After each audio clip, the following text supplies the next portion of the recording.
With the dawn of each new season comes another 6-month journey. One that can begin with great uncertainty.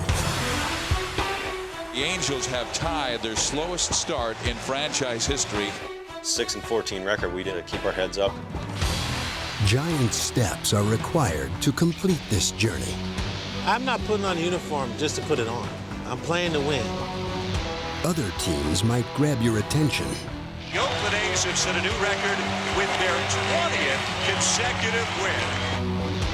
For some of the very best, the goal remains elusive. 17 years in the big leagues. Will Barry Bonds be a part of the postseason series? But above all, there is faith. We were the only guys in the universe that thought we could beat them. The Yankees are going home empty to New York. And belief in a dream. You start thinking we're going to the World Series. The World Series will begin in Anaheim between the San Francisco Giants and the Anaheim Angels. Baseball's first ever all-wild card series. It's a good day in baseball when the best player gets a chance to play in the World Series. I don't care who pitches. When it comes there, I'm going to hit it out there. Washburn says, let's go. Barry Bonds in his first at-bat. What a great game. What a great series. In a season of tremendous highlights, great moments, and fantastic wins, this one tops them all.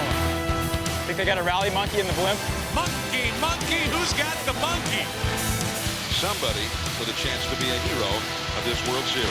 We are mere moments away from the first pitch of Game 7. Major League Baseball Productions presents the 2002 World Series, Heaven in 7. Sometimes, to reach baseball heaven, you have to go through hell. And the Anaheim Angels now a disappointing 5-10 to start the Angels coming close, but not close enough. The Angels facing some pressure to turn it around here early in the season. Anaheim began the season 6-14 and seemed destined once again to finish 41 games back in the ultra-competitive AL West. We put so much into, let's get off to a good start right away and take care of the A's and take care of Seattle. And you know what? We played good baseball, we had good pitching, and we just lost. We lost close, good ball games. The Angels already have their worst start in the history of the franchise. After that 6-14, the team was up in Seattle, and Soch had a meeting before that game. I really told the guys, hey, we believe in you. We know your championship caliber, and let's keep our heads up and keep going forward. And these guys did. Swung on and missed, strike 3. The Angels salvage the final game of this series. It's a victory for the Angels. I think what happened was as soon as we stopped playing our own division and kind of took that pressure off us to get off to that fast start, we took off.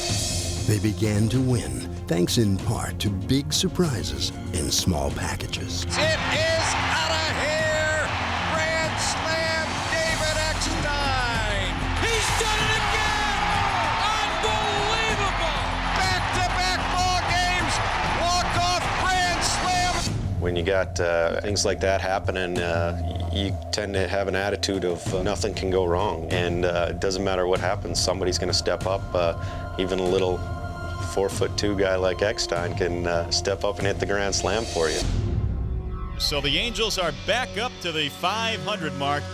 14-14, back to square one. And nothing played a greater role in their resurgence than a dedication to their core values. It's about being a team. I mean, every guy contributes, and there's a new hero every day in the lineup.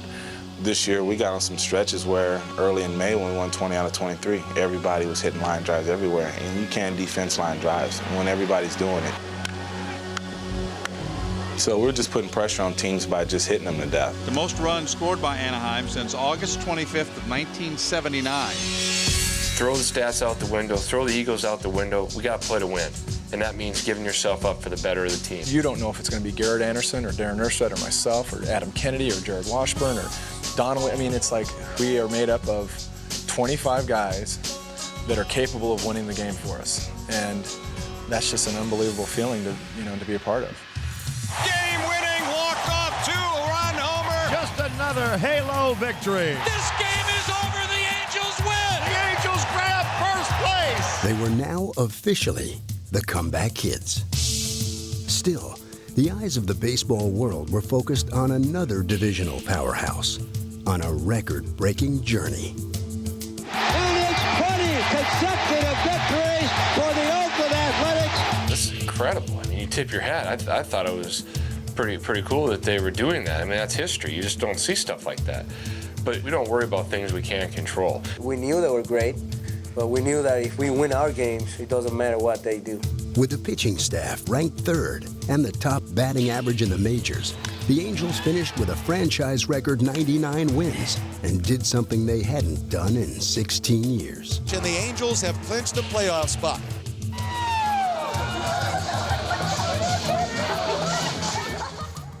Just up the state a bit lived a giant.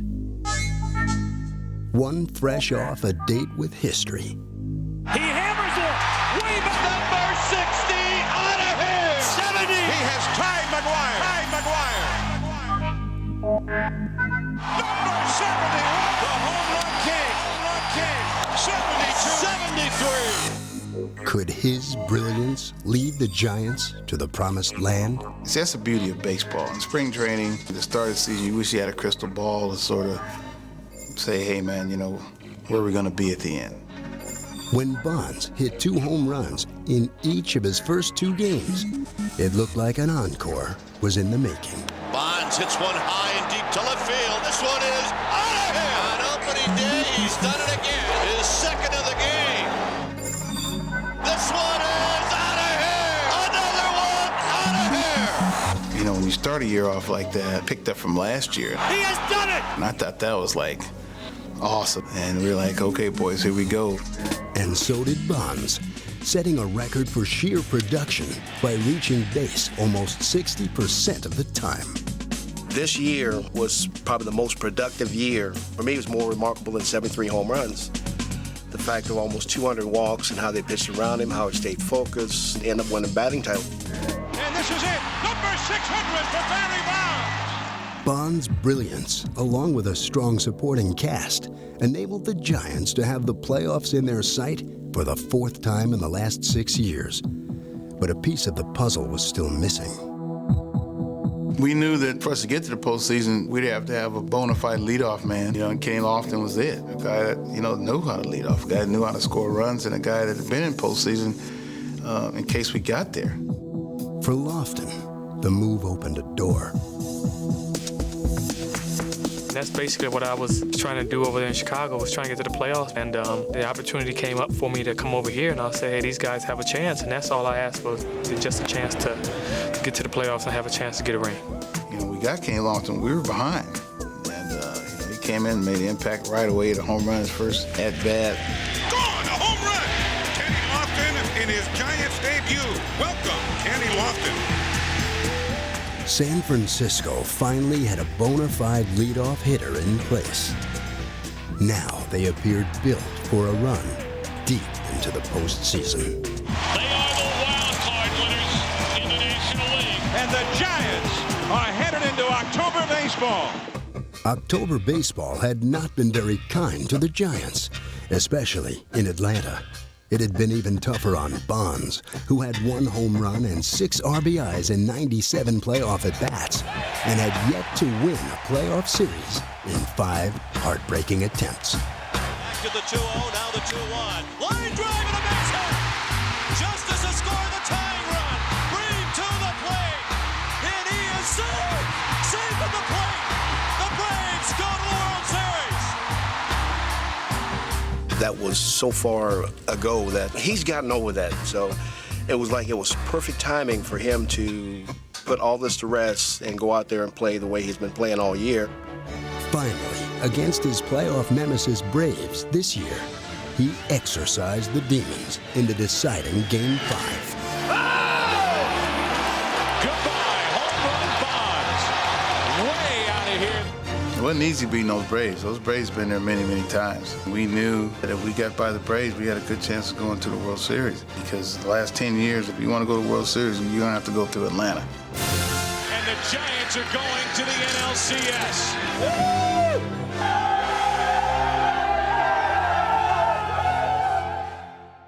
Their next opponent was the sentimental favorite St. Louis Cardinals, who dealt with Barry by not pitching to him.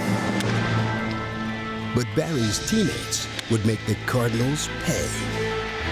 Rich Aurelia, his second home run of the game. And the Giants have won the first 2 games. Back in San Francisco, Bonds continued to go deep, even in defeat. The Cardinals had seen enough and pitched around him again in Game 4. With 2 out and Santiago on deck, they will intentionally pass Bonds. I got the chance to be the hero in the game, and I just try to put the ball on play and don't try to think too much because, you know, it's not easy hit behind this guy. But on the other side, I love it because a lot of good things can happen. Driven into left field. A 2-run home run for Benito Santiago after the intentional walk to Barry Bonds. The next night, more heroics, this time from Lofton. Lofton swings, line right, base hit right field. Here comes Bell, rounding third, heading home. Here comes the throw, and it's over! And the Giants have won the pennant. The Giants are the champions of the National League. The Giants are going to the World Series. 17 years in the big leagues, and Barry Bonds is going to the World Series. Back east, the Angels descended on hallowed and treacherous ground, the cathedral of October baseball. You get the feeling, though, this young, scrappy, aggressive bunch has a shot against New York. You see no fear in their eyes. It was definitely like the unexpected. You had no clue what was going to take place. And, you know, that first game was great. It was back and forth. Yankees lead 1-0. Garrett Anderson, it's a tie game. In the 8th inning, Bernie Williams hit the dramatic 3-run home run. But the funny thing about it, we all still felt confident. Well, everybody didn't think we could beat them. I think we were the only guys in the universe that thought we could beat them. After the first game we lost in New York, I actually felt pretty good. I thought we played a great game. I thought we showed the Yankees and everybody else that we had a great team that was never going to give up, and we gained a lot of experience. That experience proved crucial in Game 2, for though the Angels took an early lead, they also got a dose of New York's resilience. And the Yankees take a 5-4 lead. But could the comeback kids come back in Comeback City? The Yankees are obviously a great team, and we had to play our best games to win. And in that situation, I mean, we were trying to do something to get on and start a rally, and Orlando Hernandez, who just left a couple pitches up to us. The Angels have tied this game. Fortunately, we didn't miss them. The Angels lead on a home run by Gloss. Back-to-back Anderson and Gloss.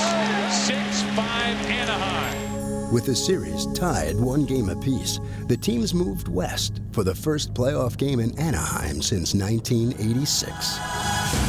In the warm California sun, the Yankees' bats exploded, but the Angels never lost faith. Honestly, I was sitting in the dugout going, yeah, 6-1, we're down, but you know, I think we're going to win this game.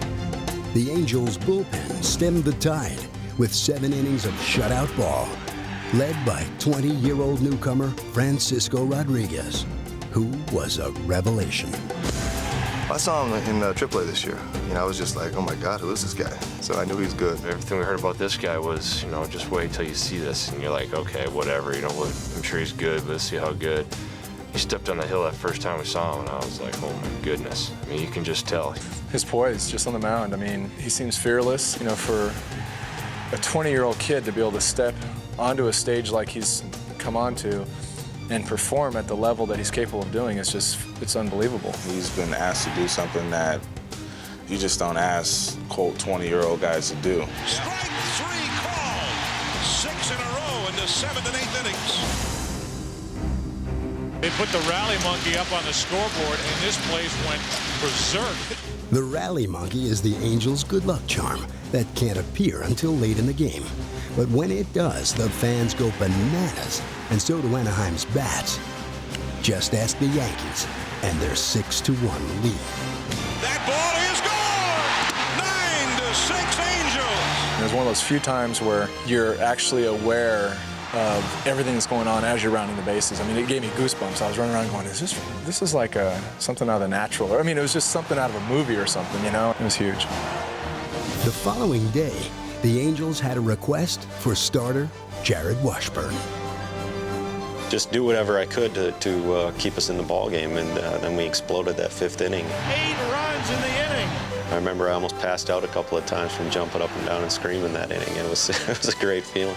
It was a great feeling to be able to come home and have the opportunity to beat them here without having to go back to New York. The Anaheim Angels, for the first time, march on to the American League Championship Series. These fans have given you that extra boost of adrenaline to get you over the top, and it was great to beat the Yankees at home in front of these fans.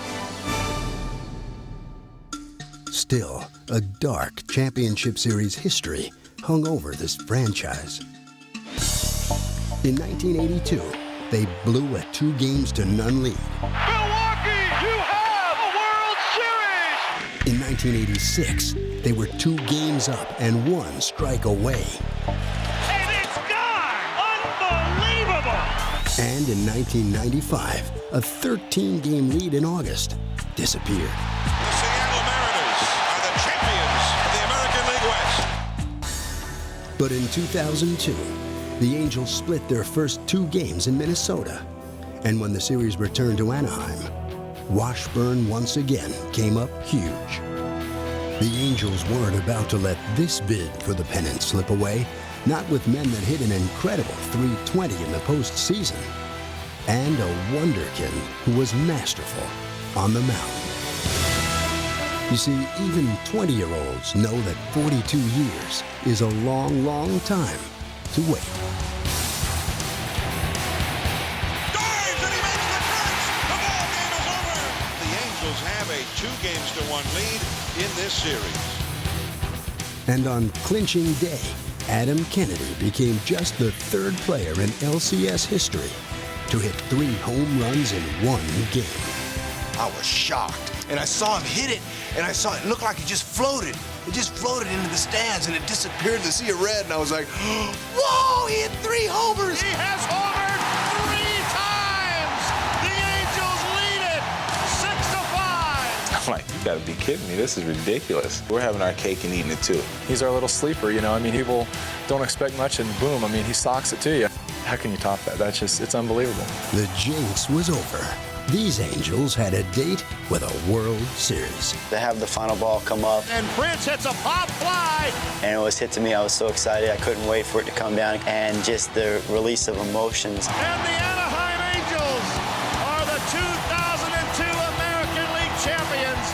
Just to see that, when you're running up to the mound, you see your friends, you see your teammates hugging each other. Myself, I was going crazy. We beat the Yankees, we beat Minnesota. We go into a World Series where everybody never expect us to be. You know, Fish, he's definitely one of the leaders on this team. You know, we got him and Ersty and Percy, these guys that have been around so long. You know, myself, I'm a new guy coming in or whatever. I just kind of sat back a little bit and watched these guys celebrate. It was the most amazing thing I'd ever seen. And the Anaheim Angels, for the first time in franchise history, are going to the World Series.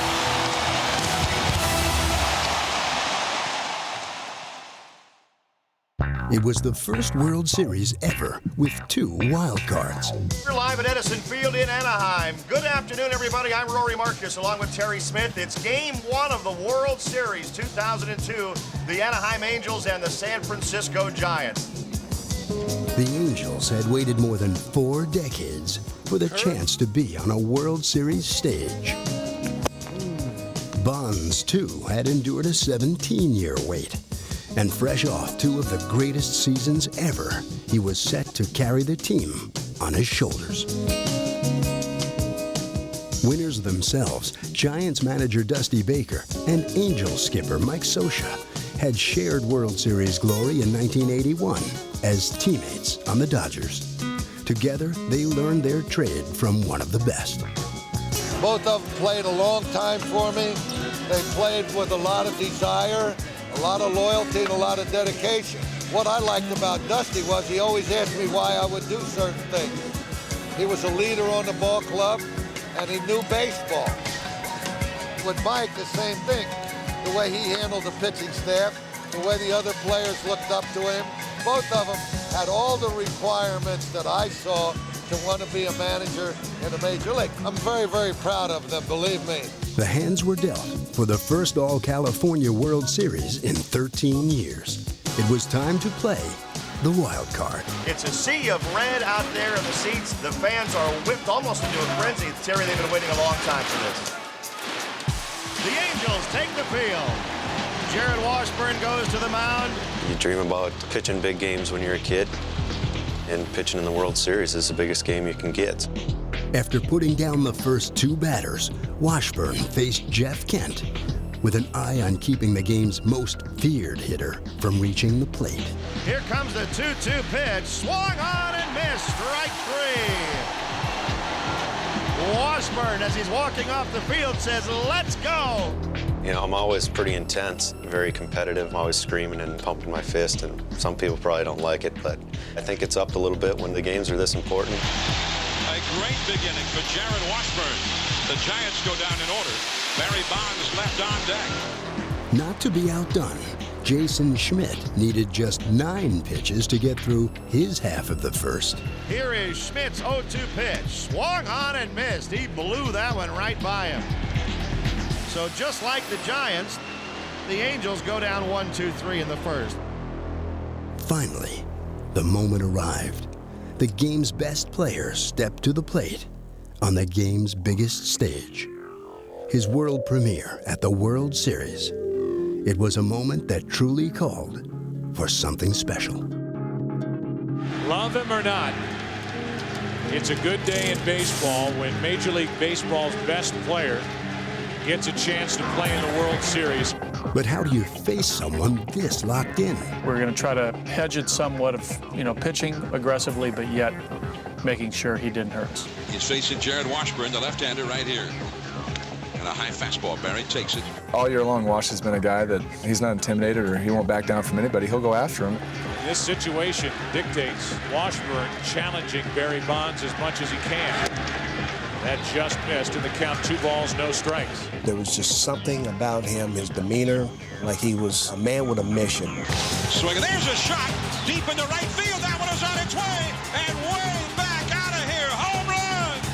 So Barry Bonds, in his first World Series, in his first at-bat in that World Series, launches a tape measure home run to the right of the 365 marker and way out of here.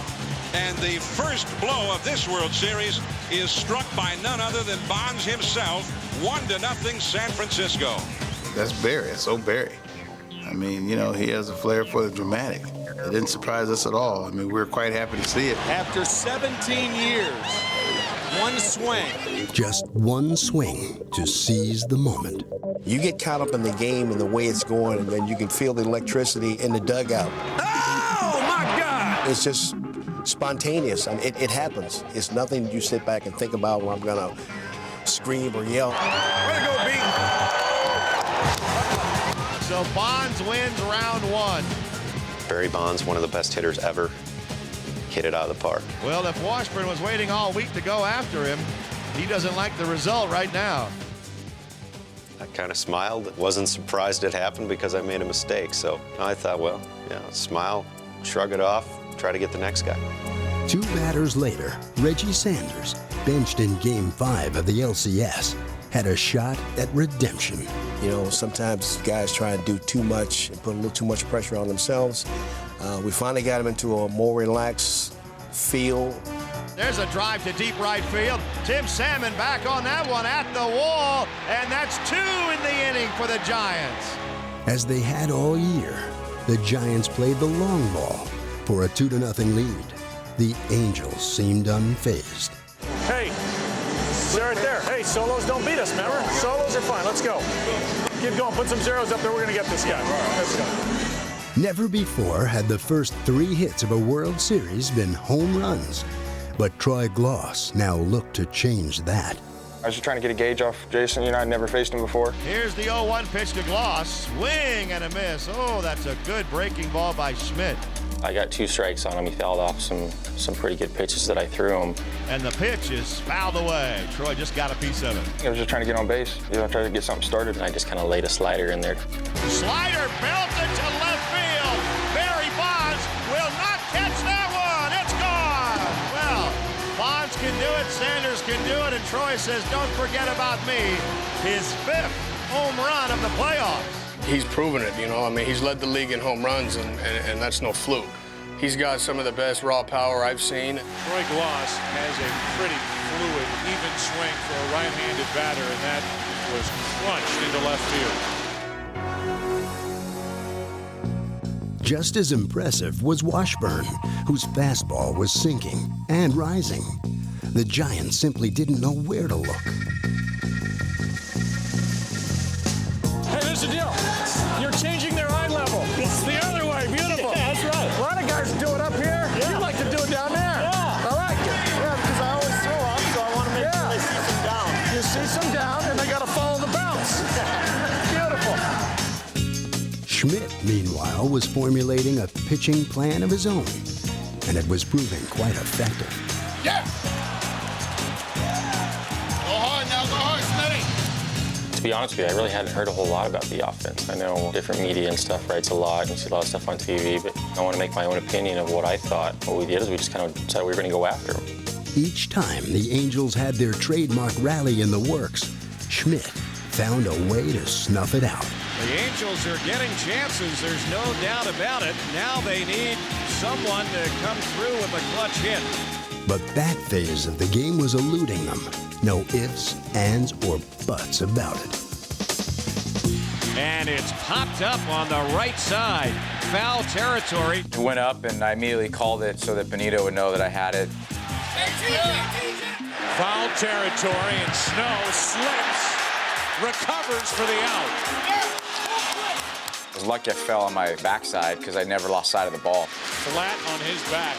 The 6-time Gold Glove Award winner gets a big second out here in the 5th.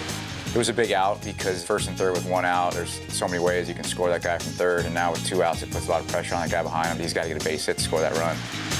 Swing and a miss. The Angels threaten but fail to score. Who should know better than Snow that no 2 at-bats are ever alike? And with 1 on in the 6th, he began to figure Washburn out. It's my 3rd at-bat off Washburn, and I'd actually my first 2 at-bats seen a lot of pitches off him. My 2nd at-bat, I had a real good at-bat and worked a walk, and I think I saw like 10 pitches off him and threw one right down the middle, got a good look at it, and I just tried to tell myself to drive the ball to left center. Snow hits one into left center field, well hit, back at the track at the wall, home run! JT Snow, an opposite field poke to make it 4-1 Giants in the 6th. For the 2nd time in postseason play, Washburn had allowed 3 home runs in a game. But this was no solo shot, and Jared was gone. Still, this was a team with 43 comeback wins. This team, we have no quit. We never think we're out of it. We get our 9 at-bats. We think we have a good chance. And this one is hit deep to left field. Bonds is back to the wall. It is another home run for Gloss. And it is 4-2 Giants. And this big crowd, 44,603. They're trying to get inside the head of Jason Schmidt right now. Was another comeback in the works? Hitting a home run gives team momentum. You know, just like the home run that Barry started off with gave us some momentum. When Gloss hit his home run, the team felt that they weren't out of it. What a postseason Troy Gloss has had. 6 home runs. Next, LCS MVP Adam Kennedy brought the Angels even closer. Into right field, that's going to get down for a hit. Fulmer scores, and it's a 1-run game again. The momentum was shifting the Angels' way, and the Anaheim fans were not surprised. Schmidt was gone, but he had done his job. Their game plan is to get into the 6th or 7th inning with the lead, turn it over to the bullpen. Felix Rodriguez stopped any further trouble. They're in the World Series for a reason, and they have one of the best bullpens in the game. And the leader of that bullpen was closer Rob Nen. one of few players in the ballpark with World Series experience. Bottom of the ninth inning, and Rob Nen is in for the Giants. Rob got his first 2 World Series saves with the wild-card Florida Marlins in '97, as the Angels soon discovered number 3 was inevitable. 2 out. Nasty pitch from the San Francisco right-hander. There would be no monkeying around in this game, nor would there be a rally. 0-2. Then sets. The pitch on the way. Slider hit high in the air to right center. Over to his left, the center fielder Lofton. He's under it. Plenty of room. He's got it. The Giants take game 1 from the Angels, 4-3 in front of a sold-out house at Edison Field. We don't like comfortable leads. Why change it? That's how we play. You know, that's what keeps this team up.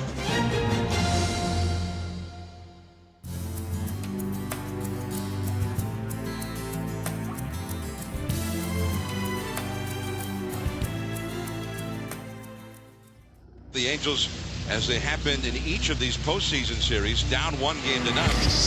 But unlike the previous 2 series, they lost game 1 here at home. We needed to win. We needed to step up as an offense. We knew we had to put the pressure on them early, try to get to them and score a bunch of runs.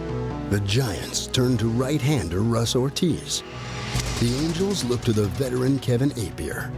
Both had reputations for being effective but erratic. Neither of these pitchers tonight stay ahead of the hitters. Does that translate to a long game?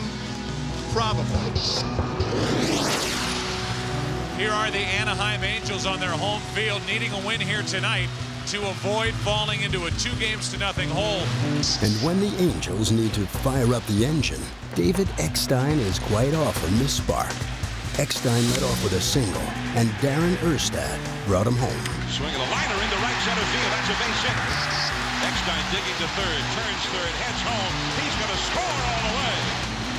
The Angels have Ortiz on the ropes early in the game. 3 consecutive hits by the Angels to get it started, and now they're thinking big inning. Hit hard and into right field. Here comes Erstad to score. 4 consecutive hits. Talk about hits and runs coming in bunches. Our team's been in this situation so many times this year. We just kind of feed off a couple hits and you get a few runs, and it's built up to some big innings for us. The Giants are certainly capable of scoring runs in bunches themselves. So the Angels, while they're hot, want to get as many as they can. Good idea, for when Appier walked Bonds in the second, it spelled trouble. People think that Barry's only going to beat you at a home run. But if you keep walking them and get them on base, I mean, that's more chances for us to score. A 1-out single put runners on the corners for the resurgent Sanders. Now Sanders suddenly could put the Giants right back in this game with 1 swing at his bat. Sanders gets into one to deep left field. A 3-run home run for San Francisco. And gave us a huge lift, you know, down 5-0, hits a 3-run homer. Hey, we're back in the ball game. They'd get even closer. Come on, Dave, make it happen. Come on. I've faced Appier quite a bit in the past, but it's always different in the playoffs. Come on, get out of here. Get out of here. Yeah! Come on, David. You know, he had the lead there, and he was just coming after us, and we were able to get the ball up in the air, and the ball was carrying pretty well down. What Appier has done here is not be able to retire the Giants and have let the Giants back in the game. It would be demoralizing to another team. But the Angels will just keep fighting and doing the things they do best. The Angels did precisely that in their half of the second. And once again, Eckstein's bunt single spawned a rally. Jim Salmon, big, strong, right-handed hitter. Really gets down into a deep crouch. Here's the pitch. Fastball, there's a drive deep down to left field line. Heading into the corner, Bonds onto the warning track to the wall, and it's gone! A home run for Salmon! And here we go again. And the Angels jump right back on Ortiz again. And it's 7-4 Anaheim in the second inning. And the Giants bullpen is busy. So the Giants are going to make a change, and Russ Ortiz has a terrible outing in Game 2 of the World Series. Ortiz left in the second, Appier in the third. The shortest series outing by 2 starters in 45 years. So Appier does not last much longer than did Ortiz. And the starter for Game 4 for Mike Scioscia, John Lackey, is coming in. Scioscia is managing this game as though he has to have it. At that point when I came into the game, I was really just kind of taking it as a start. I didn't know how long I was going to go. I was just going to go, as hard as I could for as long as they left me out there. So Lackey quiets down the Giants in a hurry. Needing somebody to come in and kind of shut down their offense, let our guys get back to swinging the bats. The Giants countered with Chad Zerbe, a 10-year minor league veteran, embarking on 4 gutsy innings. An epic relief appearance by World Series standards. On to first for the double play. The performance Chad gave was huge. A lot of people don't realize that guy hasn't pitched in a game in about 3 weeks. And to come in last night and throw about 60 pitches a night, it was a huge lift for us. Down by 2 in the 5th, San Francisco struck again. The Giants with the bases loaded with 1 out. And J.T. Snow, the former Angel, who put the big hurt to his former team last night, not trying to do it again. A base hit to the outfield could tie this game. Ground ball into right field, a base hit. Aurelio scores. Here comes Bonds. He will score the tying run. And J.T. Snow does it again. The Giants, who were down 5-0 after 1 inning, have now tied the game. They didn't stop there, scoring 2 more for the lead. But this game was far from over. Well, the one thing I do know about the Angels is they will keep coming at you. Trailing by 1 in the 6th, Anaheim called on Francisco Rodriguez to add still another chapter to his amazing story. He's 4-0 in the postseason, and they are his first 4 major league victories. And he's been a big leaguer for about a full month. Francisco Rodriguez gave us a big lift, keeping us at that 9-7, then we got 9-8, just giving us a chance to come back and make a little rally. Got him on a slider, struck him out. For a young kid like that to come into this type of postseason situation and perform the way he has is kind of special. I don't know if we'll see it again for a long time. He has thrown 6 pitches and has struck out a couple of National League All-Stars in succession. And now here's the matchup that a lot of people are interested in. The young Rodriguez and the great slugger Barry Bonds. Try to go right after him, trying to make the right pitches, trying to keep the ball down in the zone. Here's a hard hit ground ball right at Spezio. He'll solo to the bag, and it's a 1-2-3 inning for young Frankie. In the bottom of the 6th, the Rally Monkey made his first Fall Classic appearance, with Erstad on second for Anderson. Garrett, the Angels' top RBI man this season. And boy, could the Angels use a hit from him here. Base hit. Here comes Erstad. Here's the throw by Sanders. Cut off. Tie game. The Angels had evened the score, and the amazing K-Rod kept it that way. He went through a very, very tough lineup in fewer than 30 pitches in 3 innings, which is incredible. Here comes 0-2. He got him. Not only did he retire the entire Giants lineup consecutively 9 in a row, he did it throwing 25 pitches, 22 of which were strikes. Now that is dominance. The Giants came out swinging the bats, and they really kept the pressure on us, and when he came in, it really shut the door. Those were huge innings for us, give us a chance to get back into it. At the end of the 8th, K-Rod left the World Series stage. The Angels' shortest tenured player turned the spotlight over to the man who'd been with them the longest. 2 out in the 8th for Tim Salmon. In that situation, wasn't trying to do too much, just trying to keep the inning going. When you're facing guys we haven't faced before, and I didn't really know what to expect, so I just went up there being ready to hit. The Angels' 10-year veteran and their all-time leader in home runs and RBIs had played almost 1,400 games before reaching the postseason, the longest such stretch of any active player. He wasn't about to let the moment slip away. It's belted to left field. This one has a chance. Bonds at the wall. The Angels lead it. He's been in this organization his whole career. He's dedicated his life to the Angels, and to have him come up so big in such a big-time game, I was just so happy for him. We saw him last year struggle through a year and came out this year and started slowly, so to watch him battle out of it and then come in the postseason and have a night like that, just to see him enjoy that kind of success on this stage is great. As soon as I hit it and I knew it was a home run, I knew the significance of it and what it would mean, with Percy coming in the next inning. Percival was prepared for one thing, but this was so much better. I thought I was coming into a tie ball game and told myself, hey, you get the first 2 guys out and then be real cautious with what I do. Once we scored the 2 runs, I said, okay, now the focus has changed. You go attack the first 2 guys, and if you get them out, great. Troy did, in fact, get those first 2 outs, which made it that much easier to face Bonds. 2-run lead right there with nobody on. You really don't have to have much approach other than don't walk him. I'm going to throw a strike. If he's taking a strike, great, I get a free one. If he's not, you got a chance of getting him out. You got a chance of him hitting a home run. You take what you get.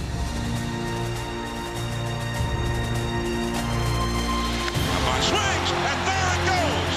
A booming shot to right center, and that ball is halfway up in the bleachers.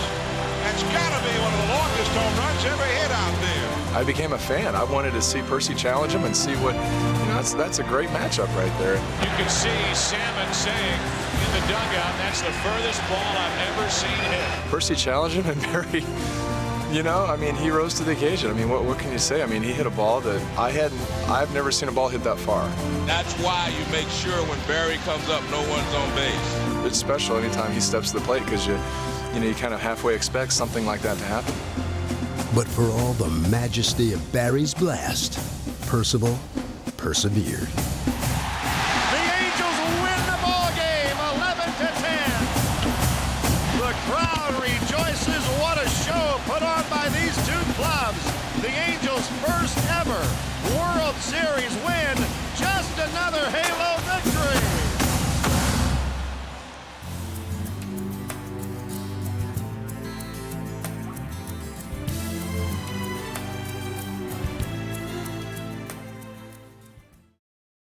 Game 3 was a poignant reminder of the past. The last time a World Series took place in San Francisco back in 1989, just before the start of game number 3. I'll tell you what, we're having an We're down. Down. Everything's down. Relax. We're down. I can't believe that. We're knocked off the air. We're out. I got knocked down a lot, but this is the first time I ever got scared. The ground was shaking, man. As word began to filter in just how bad the damage was, Major League Baseball postponed Game 3 until the Bay Area could cope and recover. 6.9. 6.9. That's the Bay Bridge collapse. It took 12 days before Game 3 was played. It took more than 12 years for the next Game 3 to return to San Francisco. 1989 was the last World Series game played here, so it's been a bit of a wait. It'll be the Giants and the Angels in Game 3 of this 2002 World Series. Got some players over here, boy. Yeah, that's why you're in the World Series. It's fun. Catalyst Kenny Lofton was hoping the home field would wake up his bat. Stay back. God dang it. And Bonds was so focused, it really didn't matter who was pitching for the Angels. Have you hit out this guy before? I don't care who pitches. When it comes there, I'm going to hit it out there. The reigning Giants home run king, Willie Mays, threw out the first pitch to Bonds, his godson. Mays probably would have enjoyed facing Anaheim starter Ramon Ortiz, who in 2002 gave up 40 home runs, the most in the majors. But in the bottom of the first, it was a walk to Lofton that gave Ortiz trouble, especially when Kenny made him pay with his speed. Lofton goes to pitch to Aurelia, swing and a miss, throw down to second. Is high, the tag, not in time. Lofton stole it. After Jeff Kent reached base on an infield hit, the Angels chose to intentionally walk Bonds to load the bases with 1 out. Having grown accustomed to the strategy, Benito Santiago looked to make the Angels regret it. The Giants with a hit could be off to a great start. Ortiz sets the pitch to Benito. Breaking ball is tapped towards second. Kennedy will only be able to get 1, and the run scores. Lofton comes in. It's 1-0 Giants. San Francisco had to be confident with Livan Hernandez on the mound. Levon was the MVP of the 1997 World Series and had an unblemished record in the playoffs. Levon had never lost in postseason, and he had been throwing the ball very well. This guy will throw any pitch at any count. He's very, very tough. But the Angels gave him trouble by playing hit and run in the third. Here's a spot on 3-1. Eckstein takes off. Erstad rips it fair down into the corner. Eckstein will dig for third and hold. It's a double for Erstad. And it's second and third with nobody out for the Angels here in the third. The Angels now are set up nicely. Nobody out, and their big hitters coming up. So here now is Tim Salmon. Here's the 2-2 pitch. Ground ball to third. Off the glove of Bell. He throws to first base low, and it's too late. The run is in. The Angels tie the ball game up at 1-1. And Salmon beats the throw to first base. Moving to his right. Ball took a tricky hop, hitting the heel of the glove. Then he hurriedly throws low, but can't get Salmon. After Garrett Anderson flew out, Troy Gloss set his sights on breaking the 1-1 tie. The runners go. The pitch is whacked into left field. Erstad around third. He will score. The Angels get their first lead of the game, 2-1. I think our club does a great job at making adjustments in which we see what the pitcher's doing. Once we get in that situation and once the inning starts going, no one wants to make that final out. We want to keep pushing and keep pushing. Troy Gloss gets a bullet into left field to drive in the go-ahead run here in the third inning. This was the Angels' attack that had rattled pitchers throughout the playoffs. But the Giants had to be surprised they were getting to their veteran playoff pitcher and sought a strategy for Scott Spiezio. All right, just make sure he stops over here. Don't let him get any running jumps on you. You're fine. Get that double play right here. Back up home plate now. 2-1 to Spiezio. There goes Gloss. The pitch is lined into right center field. That's in there for a hit, and it's going to roll all the way to the 421 side. Salmon scores. Gloss scores. It's a triple for Spiezio. The Angels lead it 4-1. His strength is unpredictability, throwing a pitch at any time and getting the ball down and trying to get some ground balls. When you see a lot of line drives, you know they're centering the baseball. That the Angels batted around in the third was amazing for a World Series game. That they would do so again in the fourth was unprecedented. 2 men on with 1 man out. Here is Garrett Anderson, and Hernandez right back into some serious trouble. There go the runners. It's a strike, and there'll be no throw. They got a great jump. It's a double steal. I was looking at Erstad, and I couldn't get anybody's attention to do a spin move or do something to keep him close because they were timing him the whole time. First, he saw an opening to try to steal third base, and the key there was Tim Salmon being able to recognize that Erstad was going to be aggressive, to follow him to second and give us a huge opportunity of putting runners on second and third. And now the Angels have runners on second and third, and there goes the ground ball double play possibility. Anderson's RBI groundout finished Hernandez for the night. But reliever Jay Witasic wouldn't fare much better. The Angels were doing this without the benefit of a home run, and Spiezio had become an RBI machine. Here's Spiezio, ground ball toward Kent. A dive cannot come up with the ball. It's into right field for a base hit. But Salmon has come in to score. It's another RBI for Spiezio, and it is a 6-1 Angels lead. A very difficult lineup fielded by the Angels. Contact, contact, contact, often hard contact. Now the 0-1 delivery. There's a shot off of Witasic, and the ball caroms into left field for a base hit. Glosser on third being waved in. And a ball hit off the pitcher Witasic. It drives in a run. It is 7-1 Anaheim. My goodness. Witasic stayed in the game, but Anaheim would add insult to injury. A 1-1. Molina dumps one into right field. That gets down for a hit. It's 8-1 Angels. They get that merry-go-round going. There's no stopping them. The serenity outside Pac Bell Park belied the tremors inside as the Giants looked ready to explode. Well, these Giant fans who have not had much to cheer about tonight, trying their best to get their home club going. 1 down. And here is Aurelia, the right-handed hitting shortstop. Aurelia, deep to left. Looking up is Anderson. Out of here. And it's 8-2. Kent followed with a single. And with a 6-run lead, the Matador chose to face the Raging Bull. Bonds could make it a 4-run game. 1 on, 1 out. Bonds into center field. Back at the wall. It's a 4-run game. Another blast from Barry Bonds. We're just trying to go low and away, try to get that corner outside. I think the pitch he hit was like right middle, waist high for Barry, the big guy. He hit it out. That was phenomenal how far that ball traveled to dead center field.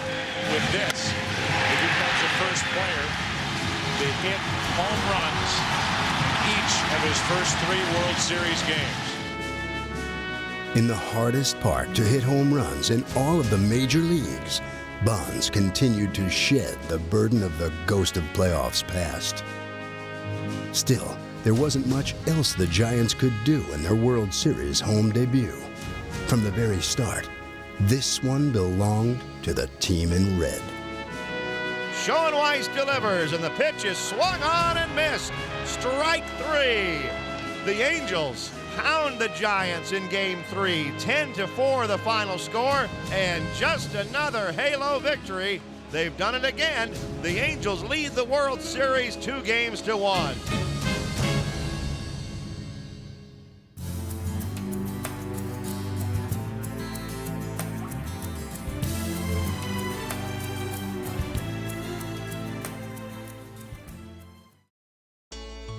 We are live at Pac-Bell Park in San Francisco. Welcome to Game 4 of the World Series. As the series shifted north, everyone expected the Angels bats, like the weather, to go into the deep freeze, but it has been business as usual for this Anaheim club. The Anaheim Angels have been rampaging around the bases almost at will over the last 2 games, but Dusty Baker and the Giants feel as though they have a pitcher that can stop that tonight.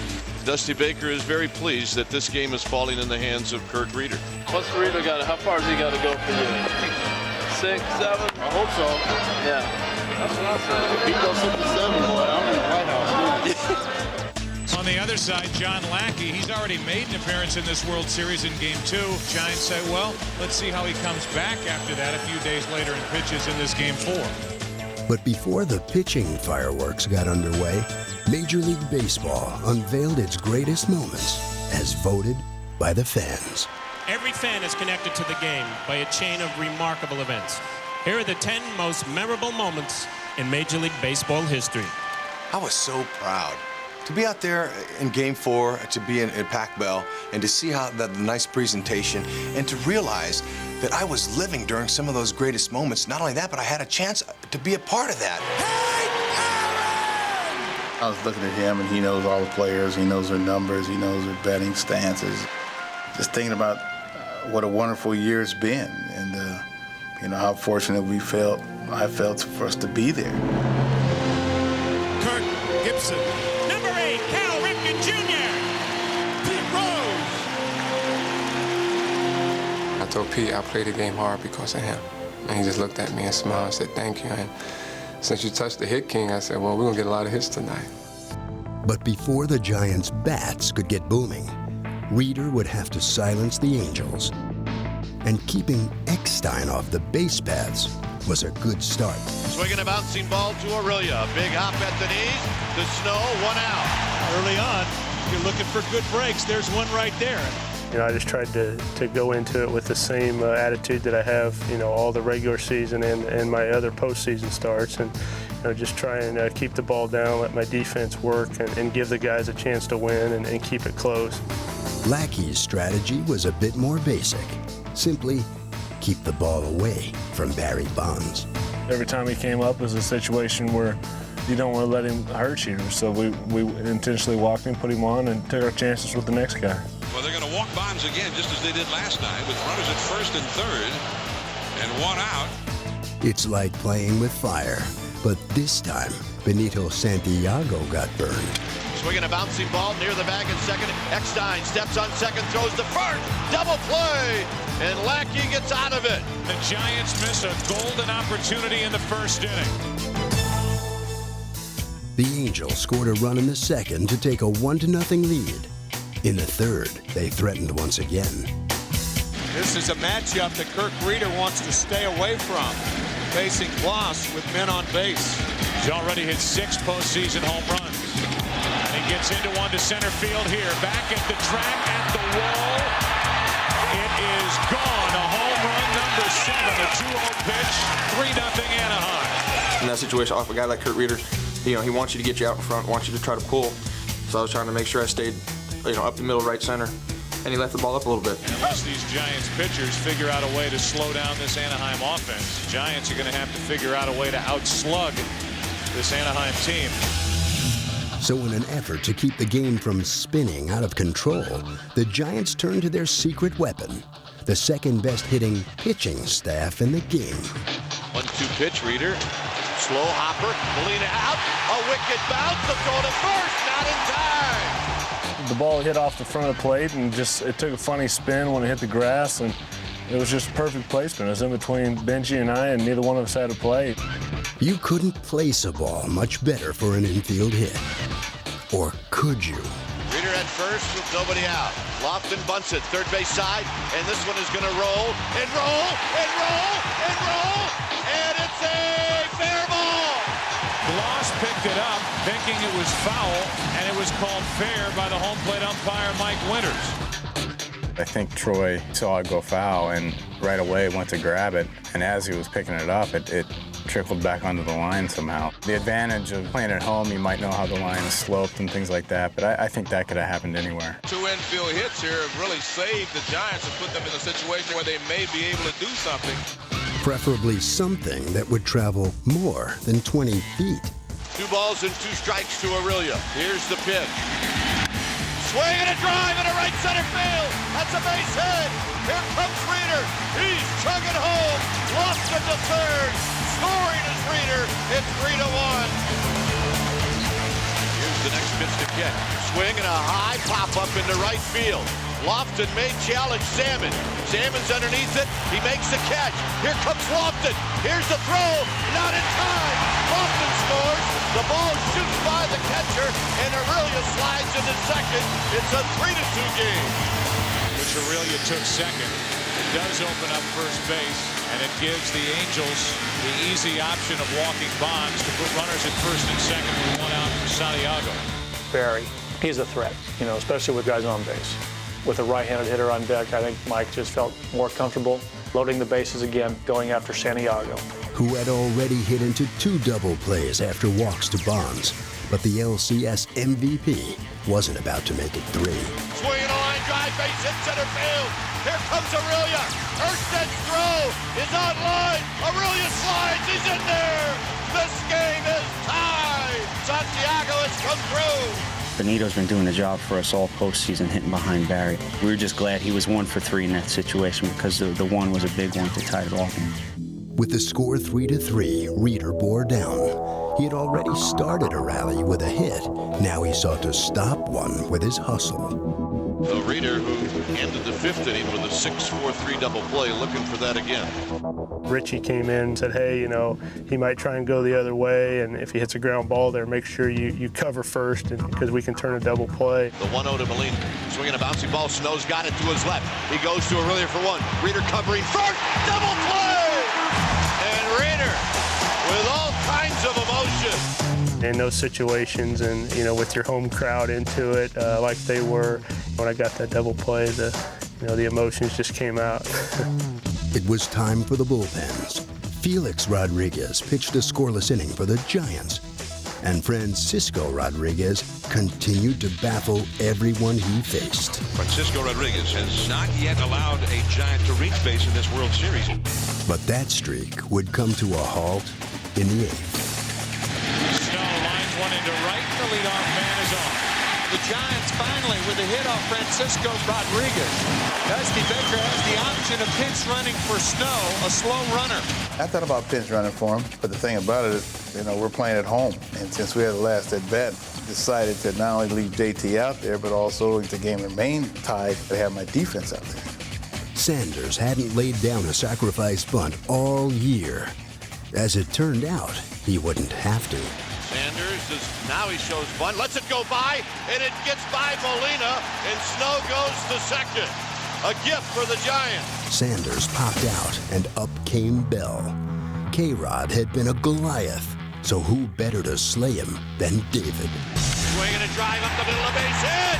Here comes Snow rounding third. Erstad's throw is a good one. Snow's line.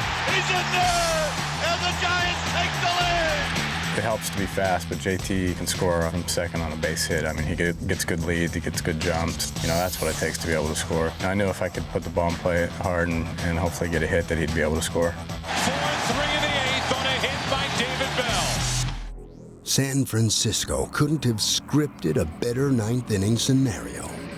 The Giants have exactly what they want, in the game with a one-run lead. Just watching those guys over the last few games, they're definitely an aggressive team. I wanted to go out there and make sure I got ahead of them, make sure that they were hitting my pitches and not the other way around. And set. Here's the pitch. Swinging a check swing, ground ball to short. It could be here. Aurelio steps on second. Throw to first. This one is over.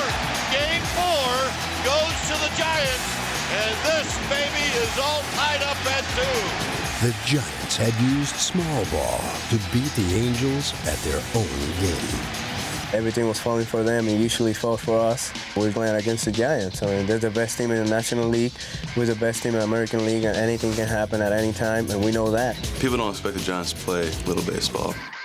Get to the National League Championship Series and the World Series, you do things to get one run.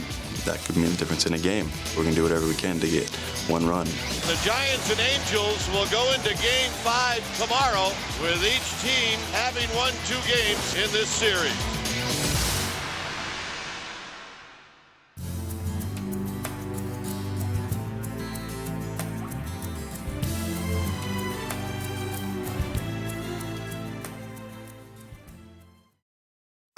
We're coming to you from Pacific Bell Park here in San Francisco. This is Game 5 of the 2002 World Series.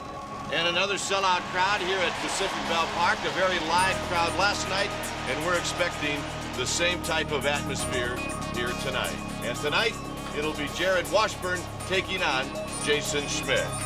When you look at the whole season, these two teams have played 175 games. The one who wins the next 2 of 3 is going to be the world champion. All right, have you heard enough stats? Let's go. It will be Jason Schmidt right in the heart of it all, ready to take on this Anaheim Angels lineup. And he quickly found himself in a jam with 2 on and 2 out in the first, and the Angels' hottest hitter at the plate. 2 balls and 2 strikes to Troy Gloss. Here comes the 2-2 pitch. Swung on and missed, strike 3. And they blew it by him, and Gloss looking very disgusted as he tosses the bat away. He has his blazing fastball working extremely well. He bared down at times when he needed to.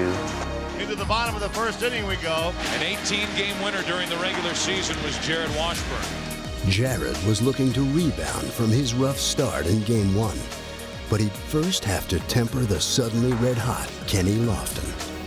Lofton had more postseason appearances than any player on either team, more than 50 games worth, and he hoped his experience was rubbing off. When you get a guy who feels comfortable being in that situation, it's just guys understand that, and I've been there before, and I know what it's like. So just having me here is just letting guys know how simple it is. Swinging a line drive to the left field, a base hit. And Lofton continues to stay hot. Lofton's leadoff single wouldn't have been much of a problem for Washburn, were it not for his one-out walk of Kent. But that then forced a decision on Bonds. And here you go again. First and second, 1 out, Barry Bonds at the plate.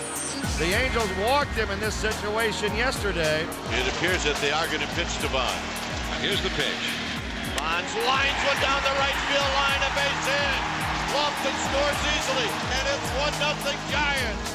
It's important to get your feet on the ground and make pitches, but the Giants didn't give him a chance. Jared never got his feet on the ground, and at times you got to tip your hat to the other club. Washburn laboring through this first inning. 2 runs on the board. 3 men on. Here's the 3-1 to David Bell. High, he walked him. A run comes in for the Giants, It's 3-0. The Giants batted around, and Jared tied a series record with 4 walks in the inning. Meanwhile, Jason Schmidt had the Angels flailing. Swing and a miss, and Molina strikes out to end the inning. The Angels go down in order in the second. We'll see if Jared Washburn can have a better inning here. The Giants sent 9 men to the plate in the first. Lofton started things with a single, and here he is again. Swing of a liner back through the middle, base hit into center field. In these last 2 nights now, it's 5 for 6. And it seems like he's been starting rallies with all of his hits. Lofton would, in fact, do just that once again, though Aurelia had his role in the rally snatched away. Hurston on the move, he dives, and he makes the catch! Timing the dive, fully extended to his left, and grabbing that one. But Erstad's gem was merely a bump in the road for the Giants. For following a double and a walk, they had the bases loaded for the second straight inning. So Santiago steps in there with the bases full of Giants. And the first pitch to Santiago. Swing and a base hit! Lofton scores! Here comes Kent! Here's the throw! He slides, he's in there! It's 5-0 Giants! You have to keep adding on, because at some point in this game, the Angels are going to make a run at you. But a comeback seemed unlikely, for the Angels were having little success making contact with Schmidt. He struck out 8 Angels, the most by any starter they had faced in a postseason game. But as Schmidt's strikeout total grew, so did his pitch count, and by the 5th inning, Anaheim started to chip away. I went out there and I tried to exert a little bit more when I had already been probably at my peak level. The big right-hander throws.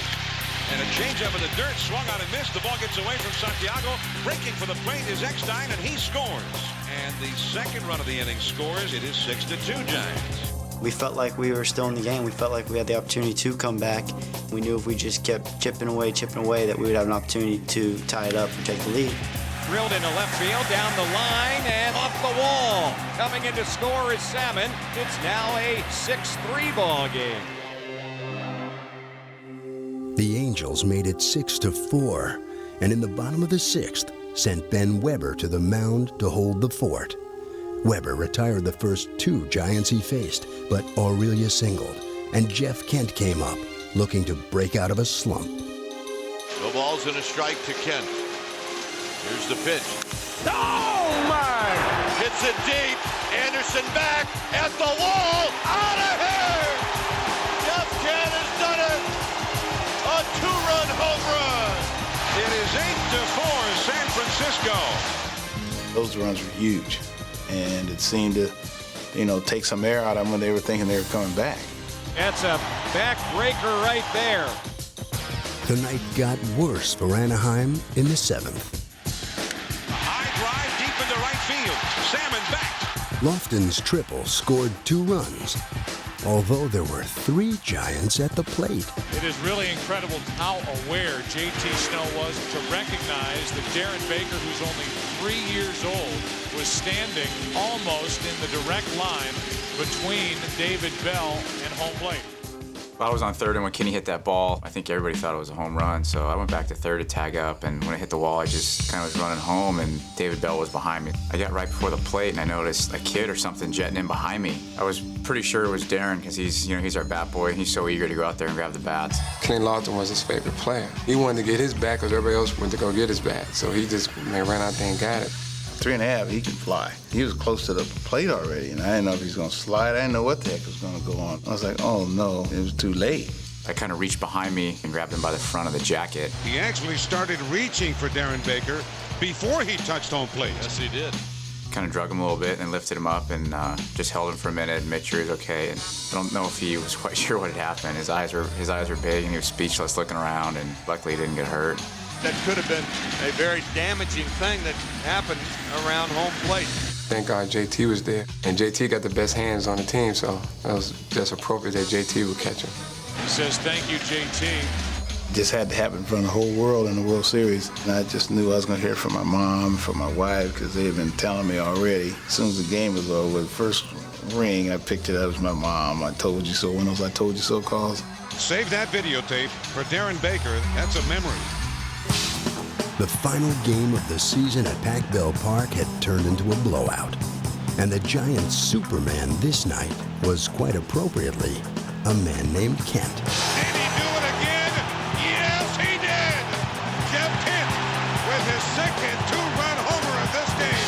With their 12 home runs in 5 games, the Giants had tied the record for the most ever hit in a World Series.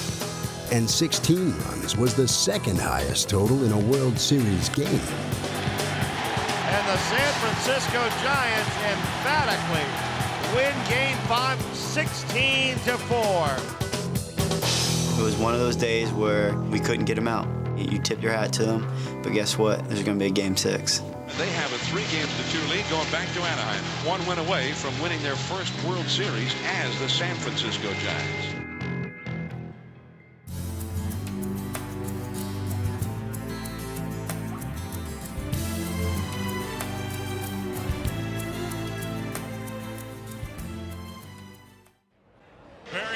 And the San Francisco Giants are here in Anaheim as we prepare for game number 6 of this 2002 World Series. Let's go, Pop. One more time. You hear me? Well, here are the Giants, 1 win away from their first World Championship since 1954, since before the move out west. Think they got a rally monkey in the blimp? What's up, Robert? Yeah, what's going on? No. Congratulations on saving that kid. You trying to be in disguise tonight? Yeah, I'm going to go back over here. Got your fatigues on? Yeah, it's like working slow. Good game, boss. Thanks. Game. How's it going? Good. I'm happy to be here. Are you? Yeah. The rescue was the best. All right. Child savior. Take it easy. That boy's always safe. Thanks for Jason. It's a do-or-die game for the Angels. They have to win it to force a Game 7. Kevin Appier had struggled mightily in Game 2 and now found himself in a first-inning jam in Game 6. A 2-out intentional walk to Bonds put Jeff Kent in scoring position for Benito Santiago. Popped up. He's going to get out of it. So they walk Bonds intentionally, and it pays off in the first inning. Russ Ortiz also lived a nightmare in Game 2 and was anxious for redemption. I knew I had to execute and able to help this team win. And so I just had in my mind, hey, I need to execute this time. But Russ Ortiz has been terrific. And Appier matched him pitch for pitch. When their guy was throwing zeros up, Ape was right there with him. Ape went out there, threw up 4 zeros. He got us into the 5th inning. It was a great effort.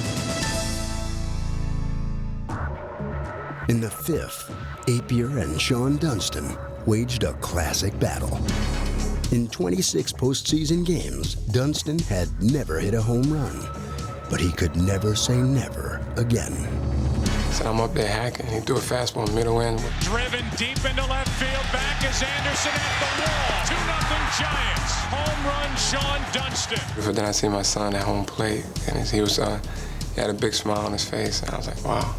I really hit a home run in the World Series in front of my son.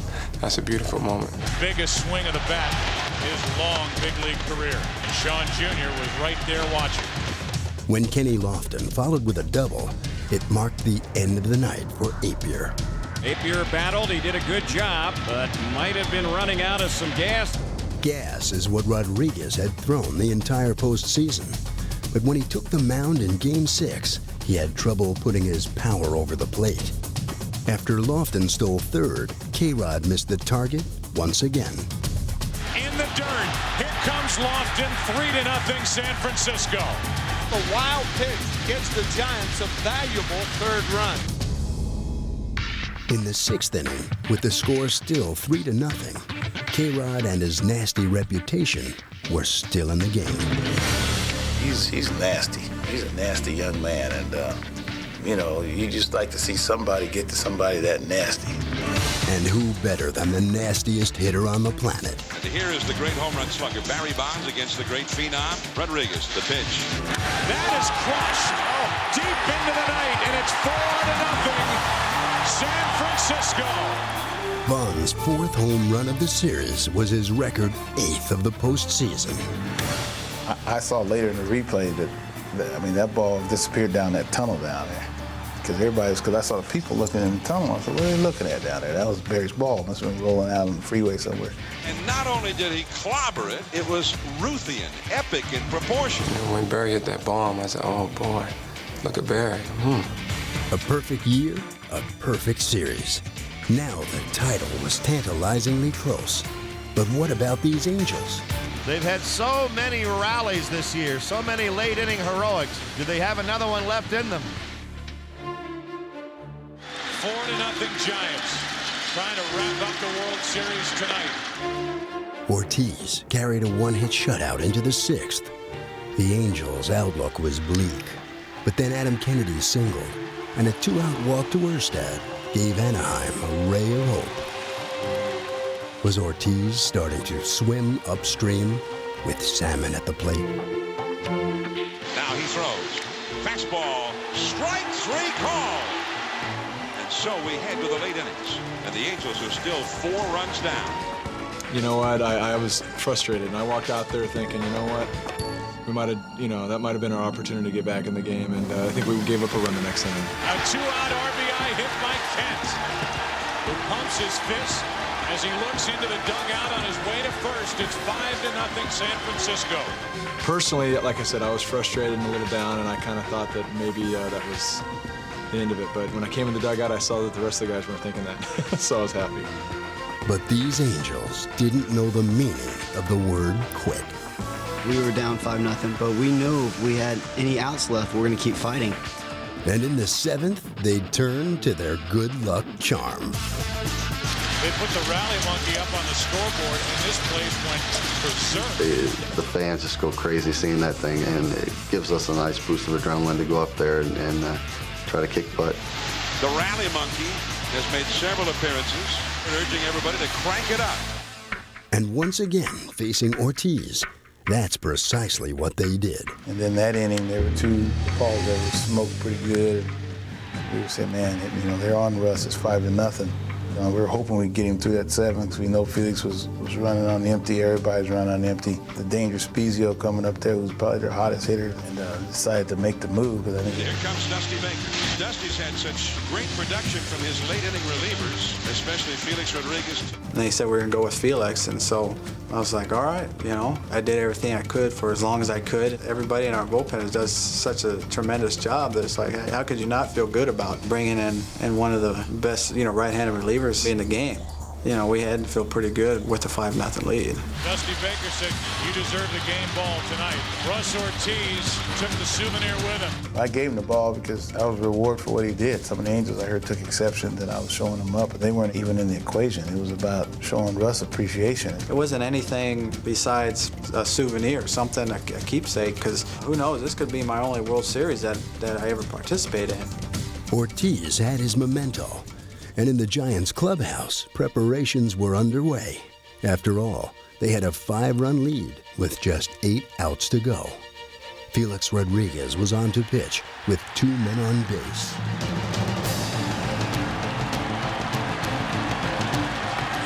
Bloss at second, Fulmer at first, 1 out in the 7th inning. This is a big at-bat for Scott Spezio. I know it was a huge at-bat when I was coming up there. I was preparing myself to drive in a run any way possible. I knew we needed a spark, and I knew we needed a run on the board. It was a tough at-bat. He's been tough on me the whole series. Rodriguez delivers, and it's a fastball outside. I think I took 2 pitches that were real close, and then I fouled off 4 of them that were outside. He just would not come in. You can see Santiago wanted that fastball in. That's a dangerous area right now. If you make a mistake away, it's a single. You make a mistake inside, it's 5-3.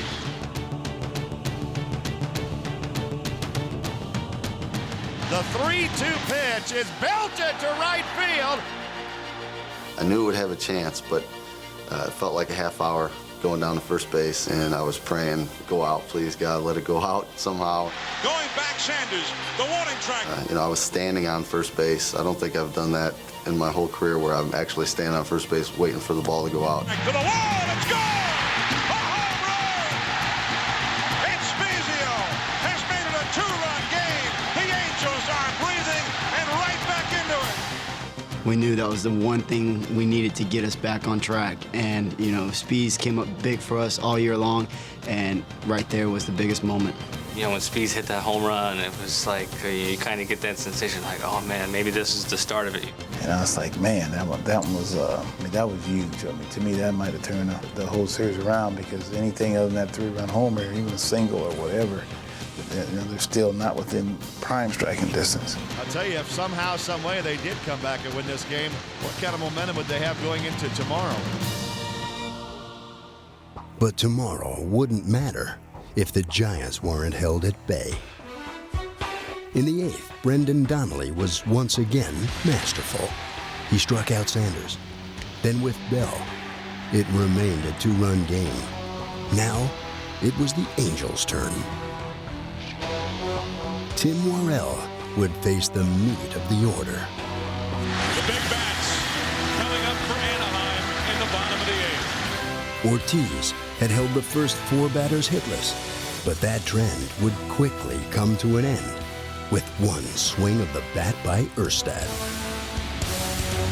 There's a swing, a long drive deep to right, has a chance, it is gone! Darren Erstad with a home run! It is a 1-run game! There is nothing you can say. You just have to admire the tenacity of these Anaheim Angels. Now down by 1, the rally was kept alive by Salmon. A drive into center field. Lofton can't get it. Base hit. And the tying run is on base. Here comes Sean Biggins to run for Salmon. 2 straight hits. Why not 3? And Anderson would deliver. Pop down the left field line. A long run for Bonds. He won't get to it. Biggins to third base. Bonds stumbles and falls. Biggins stays at third. Anderson to second. The mistake by Bonds was costly, and Worrell was done for the night. It all came down to Troy Gloss against Rob Nen, an historic comeback on the line. I mean, I don't have a whole lot of experience facing Rob Nen. I mean, we all know what he throws, but seeing it from the perspective of being in the box compared to the camera in center field's a whole different story. Giants are hoping that Nen can work some of that magic again right here. I was trying to get a pitch I could basically just hit on the ground, get something to score 1 run, tie the ball game up, and then go on from there. The never say die Angels giving their fans a thrill down the stretch. Claus trying to get the hit that could possibly send us back here tomorrow.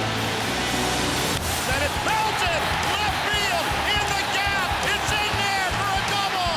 Here comes Biggins, here comes Anderson. The Angels take the lead, 6-5. It's just hard to stop these guys once they get on a roll.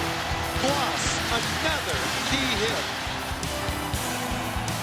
T-Roy has a knack of coming through in game-winning situations. He's done it all year long, and for him to come up there and drive that pitch out to the wall, we were all just thrilled because we knew we had Percy coming in for the 9th. And Percy showed no mercy.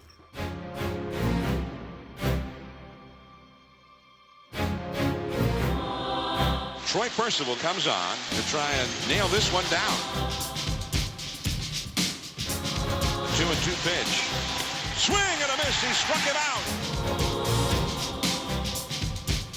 Playable. Loss. 2 out.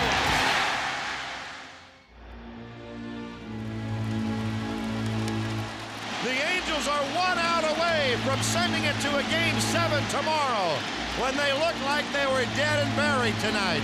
And the Giants faced with a very real prospect that their best chance to win this World Series has come and gone. The 2-2 pitch. It's swung on and missed. We're seeing them all night. And the Anaheim Angels are still breathing. We are going to Game 7 incredibly. 6-5, the Angels have defeated the Giants with an incredible comeback in the late innings. Well, what was on the line with us as far as facing elimination in that series, I don't think I've ever been involved in a more exciting ballgame.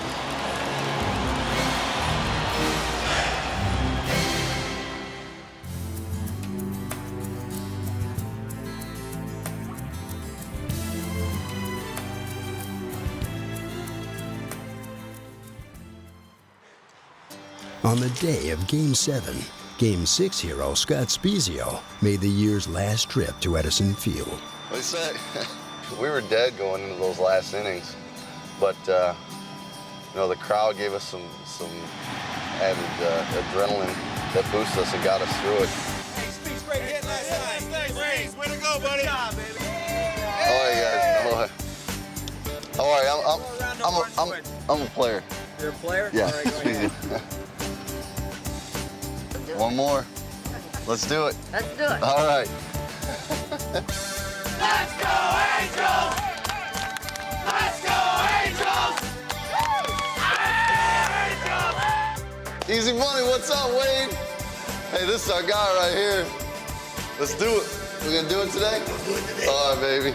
Angels! Game 7! It's fun to think about everything's riding on this one game. It's do or die tonight. And the Angels and the Giants. Game 7, they'll decide it tonight. The crowd standing and cheering, the thunder sticks banging together. The sea of red is ready to go tonight. And here's the rookie, John Lackey. It was a huge game, big game, but I knew what I had to do was not different than any other game. Glad you're with us. Away we go. Lackey was looking to become the first rookie in 93 years to win a deciding Game 7 in the World Series. Kennedy. I was trying my best to look at it as another start. Here's the 1-2 to Aurelia, swung on and missed. Molina has to throw it down to first base, and there are 2 outs. I was on a short rest, so I was just going to go as hard as I could for as long as I could. John Lackey winds, and here he comes 3-2. It's hit in the air to right field. Salmon giving ground. On the warning track, he makes the catch, and Lackey has a 1-2-3 first inning. Giants starter Livan Hernandez was hoping to regain his playoff prowess after getting bombed in Game 3. There will be a short leash for Livan Hernandez if he struggles here early. He's walked 2 in the first inning here and deals with Garrett Anderson, 2 on, 1 out.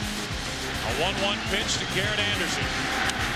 Into center field, Lofton coming on. Makes the catch, Eckstein doubled off to end the inning. A rare Angels mistake gave the Giants a boost. Here's Benito Santiago.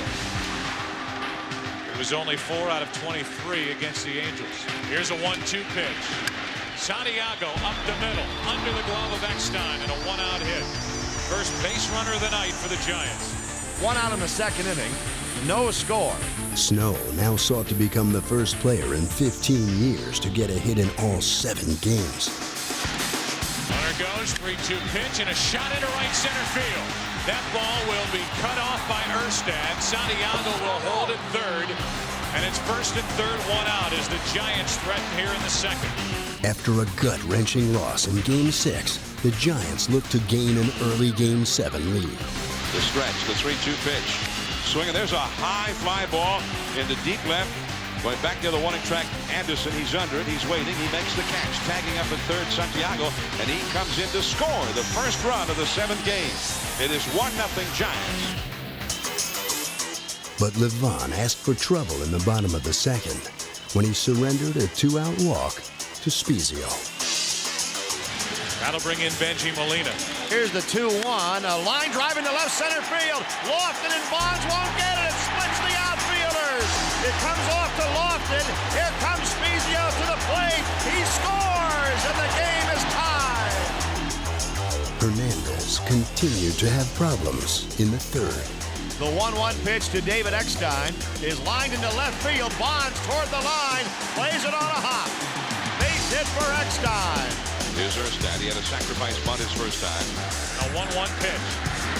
Into left field, another hit. A pitch to Salmon hit him. An opportunity was knocking for Anaheim. Angels have the bases loaded and nobody out. They could really cash in right here. Anderson, he was the big RBI man for the Angels. This is the spot where he was at his very best. Having the bases loaded there with nobody out and Garrett up to bat, you were very confident that he's going to come through. The pitch to him. A line drive down the right field line. That's headed into the corner. Sanders is over to play it. Eckstein's in. Erstad's in. Here comes Salmon. He scores. Garrett Anderson clears the bases. And the Angels lead Garrett had led the majors in doubles with 56. Yet this was his first extra base hit in the World Series. The fact that it was Garrett, I think, put us in the best of all positions to have our biggest RBI guy up in a situation like that. And he came through as he has all year. Once he hit that ball and gave me a little bit of a cushion, I knew, I had to step up and I had to make that stand up. Right-hander against right-hander, 0-2 pitch. He got him, struck him out. He took that pitch right down the heart of the plate. Lackey sure didn't look like a rookie. And in the fifth, he got support from his defense while facing David Bell. Here's the 3-2 delivery. And that one is lined into left center field. Erstad coming in hard, dives and catches it. You can put stars around that one. Lackey did precisely what the Angels asked of him. In my mind, we just wanted John to give us 5 innings because ultimately what we want to do is get in our bullpen. Brendan Donnelly followed with 2 scoreless innings, escaping a jam in the 6th. Looks like we're going to have a pinch hitter for Sanders, Tom Goodwin. There are a couple situations that we'd have gotten one hit or pinch hit. We'd have been back in the game or had a chance. Asking for a big pinch hit, Tom Goodwin. Second and third, 2 out, 4-1 in the 6th. Inning over. The Giants had been so close to a championship, but now it was slipping away. Rodriguez came on in the 8th, anxious to put an exclamation point on an exceptional postseason performance. The Edison Field crowd was on fire. Rodriguez winds and comes back 0-2, and it's swung on and missed. A wicked slider gets Aurelia. 3-pitch strikeout. Frankie winds. Here's the 1-2 offering. Swing and a miss. Strike 3. He strikes out Kent. Rodriguez delivers, and he struck him out. Santiago goes down swinging, and Frankie Rodriguez strikes out the side in the 8th inning. Here was a situation, Game 7 of the World Series, where 3 rookie pitchers came in and pitched 8 innings of 1-run ball, and then obviously turned it over to our closer, who's one of the best in the game. We move into the 9th inning. Game number 7. And Troy Percival, 6 for 6 in save chances in the postseason. J.T. Snow leads off the 9th inning. 2 balls, 2 strikes. Percival delivers to Snow, and it's whacked into right field. And the Giants will not go easily. A walk brought the tying run to the plate. It was mano a mano for the title. So Yoshi Shinjo will be the pinch hitter for Pedro Feliz. Troy Percival, the Angels' closer all year. He sets. His 1-2 pitch is swung on and missed. 2 outs. The Angels are 1 out away. Kenny Lofton with 2 on, 2 out. Troy Percival trying to send the Anaheim Angels to the promised land. Here's the pitch to Lofton. Fly ball center field. Erstad says he's got it. Erstad makes the catch. The Anaheim Angels are the champions of baseball.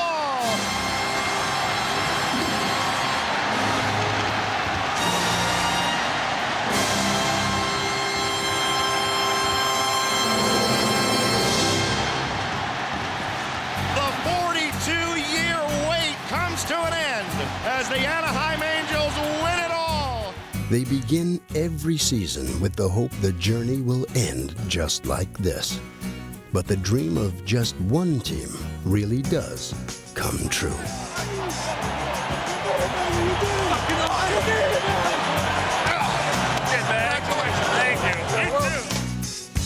Last year, the Angels finished 41 games out all the way to the wild card this year, and now a world championship. Unbelievable. I just can't believe this is really world champion. World champion. Is that amazing? Yeah, that's what I says. Unbelievable. Gene Autry, I know you're up there. Your beloved Angels have done it. The Big A is finally the home of a champion. Like it was Dreamville, where I was born. Like light years from here, and the air smelled good in Dreamville.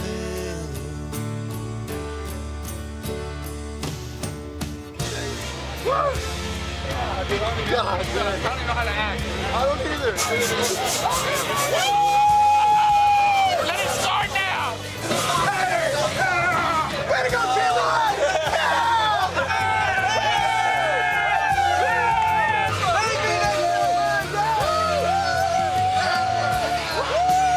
I got your shirt! I got your shirt! We did it! Like it was true.